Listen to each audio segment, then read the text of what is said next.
Good evening प्यारे बच्चों। PS education गुरु की ऑनलाइन क्लासेज में आपका स्वागत है। हम पढ़ रहे थे विश्व के मानव अधिवास और इसमें हमने ग्रामीण अधिवासों का जिक्र किया। अब आज बात करेंगे हम नगरीय अधिवासों की। तो नगरीय अधिवास क्या है? यानी नगरीय अर्थव्यवस्था निर्माण उद्योग, शिक्षा, चिकित्सा, संचार, परिवहन, न्याय, प्रशासन आदि पर निर्भर है। दूसरे शब्दों में हम कहें तो जहां पर द्वितीय, तृतीय, चतुर्थक, पंचम क्रियाकलाप में लोग संलग्न हो उसे नगर कहेंगे, उन्हें नगरीय अधिवास कहेंगे।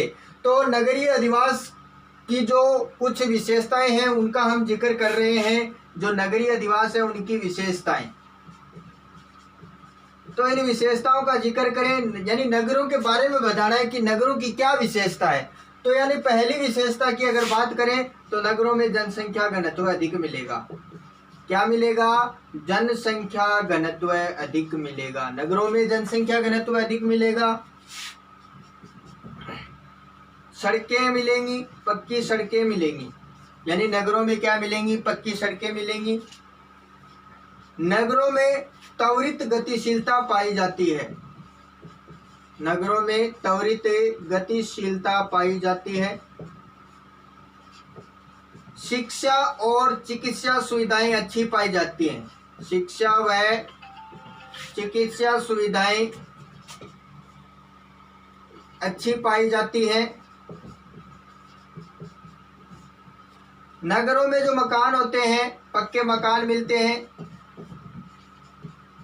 नगरों में पक्के मकान मिलते हैं। अगर बात करें नगरों की तो यहाँ पर जो सामाजिक संबंध होते हैं, सामाजिक संबंध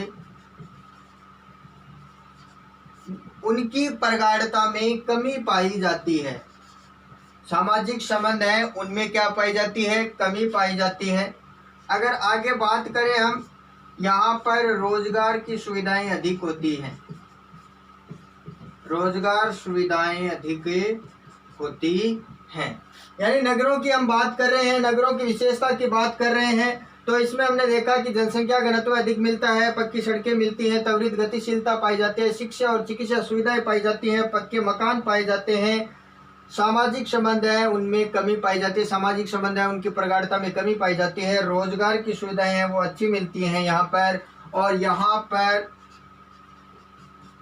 50% से अधिक लोग, 50% से अधिक लोग हैं वो गैर कृषि कार्य में संलग्न होते हैं। गैर कृषि कार्य यानी खेती को छोड़कर जो भी द्वितीय, तृतीय, चतुर्थक, पंचम क्रियाकलाप आते हैं, 50% से अधिक लोग हैं वो गैर कृषि कार्यों में संलग्न रहते हैं। और यहाँ पर श्रम का जटिल विभाजन पाया जाता है। श्रम का जटिल विभाजन। तो ये कुछ थी नगरीय अधिवासों की विशेषताएं। अब आगे हम जिक्र करते हैं नगरीय बस्तियों का। नगरीय बस्तियों का वर्गीकरण। नगरीय बस्तियों का वर्गीकरण।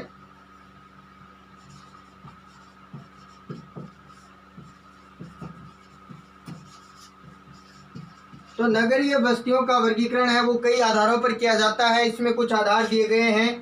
पहला आधार है जनसंख्या। जनसंख्या का आकार, यानी नगरीय क्षेत्रों को किस प्रकार से परिभाषित किया जाता है। तो यानी कुछ क्षेत्रों में, कुछ नगरों को जनसंख्या के आकार के आधार पर परिभाषित किया जाता है। कहने का मतलब यानी इसको एक माप माना जाता है कि किसी भी क्षेत्र में जो जनसंख्या है, जो जनसंख्या निवास करती है, उस जनसंख्या के आधार पर नगरों का विभाजन किया जाता है। अधिकांश देश है वो अपनी जो नगरों की जनसंख्या, नगरीय क्षेत्र को परिभाषित करने के लिए जनसंख्या को प्रमुख आधार मानते हैं।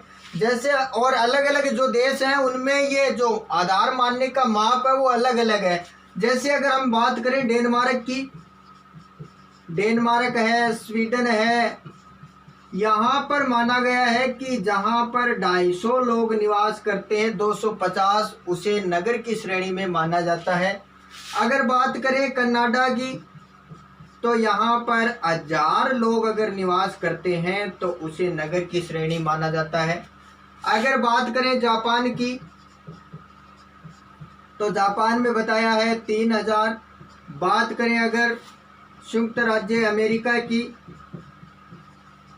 संयुक्त राज्य अमेरिका में जहाँ पर 2500 लोग रहते हैं उसे नगर माना। अगर बात करें भारत की, तो भारत में माना है 5000, यानी जहाँ पर 5000 लोग निवास करते हैं। और साथ ही साथ भारत में एक आंकड़ा और जोड़ा गया है, जहाँ पर जनसंख्या घनत्व 400 या इससे अधिक होता है उसे नगर की श्रेणी में माना जाता है। यानी जनसंख्या को जब माप माना जाता है नगर को परिभाषित करने का, तो भारत की अगर बात करें तो जहां पर 5000 लोग रह रहे हैं और उस क्षेत्र में जनसंख्या घनत्व 400 व्यक्ति प्रति वर्ग किलोमीटर है, तो उसे नगर की श्रेणी में माना जाता है। दूसरा आता है व्यावसायिक संरचना। व्यावसायिक संरचना को भी नगरीय क्षेत्र को परिभाषित करने का माप माना गया है और ये भी अलग अलग है। जैसे अगर हम बात करें इटली की, इटली में जहां पर 50% से अधिक लोग गैर कृषि कार्यों में संलग्न हैं, यानी खेती को छोड़कर अन्य कोई भी कार्य करते हैं और उनका अनुपात 50% या इससे अधिक है, तो उसे नगर की श्रेणी में माना जाता है। अगर बात करें भारत की, तो भारत में ये आंकड़ा है 75%। कितना है? 75% की 75% से अधिक लोग अगर किसी क्षेत्र में गैर कृषि कार्य में संलग्न है तो उसको कौन सी श्रेणी में रखा जाएगा? नगरीय श्रेणी में रखा जाएगा। तीसरा इसमें आता है प्रशासन। प्रशासन को भी नगरीय बस्तियों को परिभाषित करने का एक माप माना है। प्रशासन जैसे अगर हम भारत की बात करें तो भारत में जो नगर पालिका है, छावनी बोर्ड है, इन्हें नगरीय क्षेत्रों में शामिल किया गया है। और चौथा है, यानी तीसरा हमारा क्या है? प्रशासन। चौथा है हमारा आवश्यक दशाएं। आवश्यक दशाएं यानी कहने का मतलब है उस नगरीय क्षेत्र में संपादित किए जाने वाले कार्यों के आधार पर भी नगरों को परिभाषित किया जाता है। तो ये नगरीय बस्तियों का वर्गीकरण था। हम अब बात करते हैं नगरीय अधिवासों का प्रकार। नगरीय अधिवासों का प्रकार। नगरीय अधिवासों को मुख्य रूप से 4 भागों में यहाँ पे डिवाइड किया गया है। पहला बताया नगर, दूसरा बताया है महानगर, तीसरा इसमें बताया है सन्नगर और चौथा बताया है वृत्त नगर। अब क्या होते हैं, इनका अलग अलग जिक्र करते हैं। यानी जहां पे 1 लाख से 10 लाख के मध्य जनसंख्या निवास करती है, 1 से 10 लाख, उसे नगर की श्रेणी में रखा जाता है।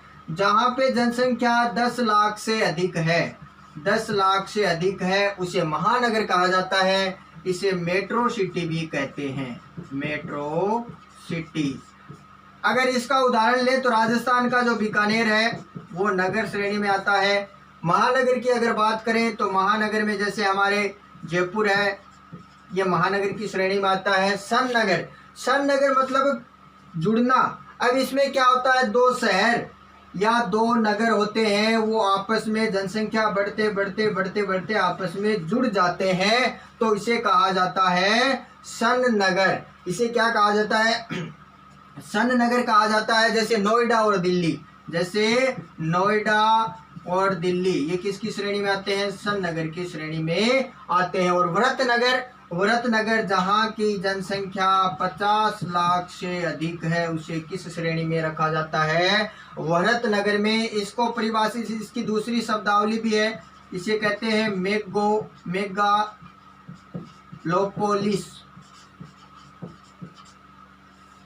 इस वृत्त नगर का दूसरा नाम है। अगर ऐसे भी पूछ लिया जाता है कि मेगालोपोलिस किसे कहते हैं, तो ये वृत्त नगर ही है, यही परिभाषा देनी पड़ेगी। अगर ये पूछ लिया जाता है कि मेट्रो सिटी नगर कौन से हैं, तो इसमें कौन सी परिभाषा देनी पड़ेगी? इसमें महानगर की परिभाषा देनी पड़ेगी। तो ये हमने नगरीय अधिवासों का वर्गीकरण यानी अधिवासों के प्रकार है उनके बारे में पढ़ा। अब नगरीय अधिवासों की कुछ समस्याएं हैं, उन समस्याओं को जानते हैं। कौन कौन सी समस्याएं हैं? नगरीय अधिवासों की समस्याएं, यानी नगरीय अधिवासों के बहुत सारी समस्याएं होती हैं। तो पहली समस्या हम बात करते हैं, बढ़ता जनसंख्या घनत्व व आकार।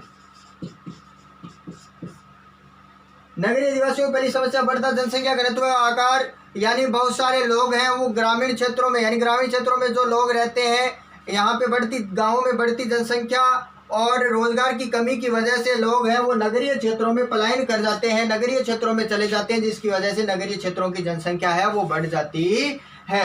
ये नगरीय अधिवासों की, नगरीय जो अधिवास है उनकी समस्याएं पढ़ रहे हैं हम। दूसरा इसमें है गंदी बस्तियां, गंदी बस्तियों की उत्पत्ति, गंदी बस्तियों की उत्पत्ति, यानी जब लोग गांवों से या अन्य किसी क्षेत्र से नगरीय क्षेत्रों में पलायन करते हैं, नगरीय क्षेत्रों में जाते हैं, तो नगर के जो केंद्र बिंदु होते हैं, मूल केंद्र होते हैं, वहां पर रहने के लिए उन्हें पर्याप्त मात्रा में आवास उपलब्ध नहीं हो पाते हैं, भूमि उपलब्ध नहीं हो पाती है। तो वो लोग क्या करते हैं, शहर के बाहर जो गंदी बस्तियां होती हैं वहां पर अपने अधिवासों का निर्माण कर लेते हैं और धीरे धीरे वो बस्तियां व्रत रूप धारण कर लेती हैं। और इन अधिवासों में अनेक समस्याएं उत्पन्न होती है, पेयजल की समस्याएं होती है, यहाँ पर शिक्षा की सुविधाएं हैं वो भी, उसका भी अभाव रहता है, और अनेक जैसे बिजली की समस्या है उसका भी यहाँ पर अभाव रहता है, बिजली की समस्या है वो भी बनी रहती है। तो इस प्रकार से बहुत सारी समस्याएं होती हैं। इन गंदी बस्तियों में मकान है वो भी इनके कच्चे होते हैं। तीसरा बताया है बढ़ता पर्यावरण प्रदूषण, यानी नगरीय क्षेत्रों में बढ़ती जनसंख्या की वजह से और बढ़ते उद्योगों की वजह से पर्यावरण प्रदूषण भी बढ़ रहा है। कारखानों से निकलने वाला धुआं, वाहनों से निकलने वाला धुआं जो पर्यावरण को प्रदूषित कर रहे हैं और जिसे मानव, जीव जंतु और पेड़ पौधे सभी को नुकसान हो रहा है, और इससे अनेक प्रकार की बीमारियां उत्पन्न हो रही है, जैसे मानव के श्वसन संबंधी बीमारी, हृदय संबंधी बीमारी है, त्वचा संबंधी रोग है, मानसिक बीमारी है, कई प्रकार की बीमारियां उत्पन्न हो जाती है। अगला जो टॉपिक है वो बताया है मूल्यवर्धी, मूल्यवर्धी, यानी नगरों में जनसंख्या बढ़ने की वजह से जो उपयोगी वस्तुएं जैसे दूध है, सब्जी है वगैरह, ये समय पर या कम मात्रा में उपलब्ध होते हैं, और कम मात्रा में उपलब्ध होंगे तो इन्हें दूर दूर से लेकर आना होगा, जिससे वस्तुओं की कीमत में क्या हो जाती है, बढ़ोतरी हो जाती है। अगला बताया है खाद्य पदार्थों में मिलावट, खाद्य पदार्थों में मिलावट, यानी नगरीय क्षेत्रों में बहुत सारे दुकानदार हैं वो खाद्य पदार्थों में मिलावट करते हैं, जिससे उन लोगों के स्वास्थ्य पर बुरा प्रभाव पड़ता है। फिर बताया है अपराधों का बढ़ना,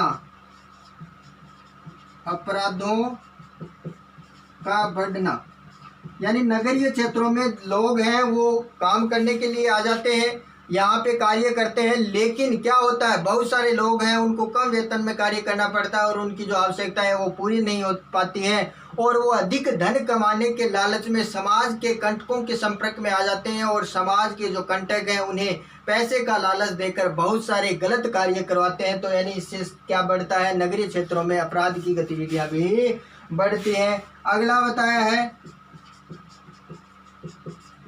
सामाजिक विषमता, यानी नगरीय जो क्षेत्र है वहाँ पर जो सामाजिक संबंध है एक दूसरे के साथ प्रगाढ़ता है, एक दूसरे के साथ मेल मिलाप है, उसमें क्या पाई जाती है, कमी पाई जाती है। और इसमें अंतिम बताया, अंतिम समस्या बताई है चिकित्सा सुविधा की कमी, यानी हम कहते हैं कि नगरीय क्षेत्रों में चिकित्सा सुविधाएं अच्छी है लेकिन कमी भी है। कमी कैसे है, जब अगर जनसंख्या बढ़ेगी और जनसंख्या बढ़ेगी तो नगरीय क्षेत्रों में जनसंख्या बढ़ने की वजह से वहाँ पर जो हॉस्पिटल हैं उन हॉस्पिटलों में उनका इलाज करने के लिए जगह कम पड़ जाएगी, उन्हें पर्याप्त मात्रा में सही समय पर चिकित्सा सुविधा उपलब्ध नहीं हो पाएगी।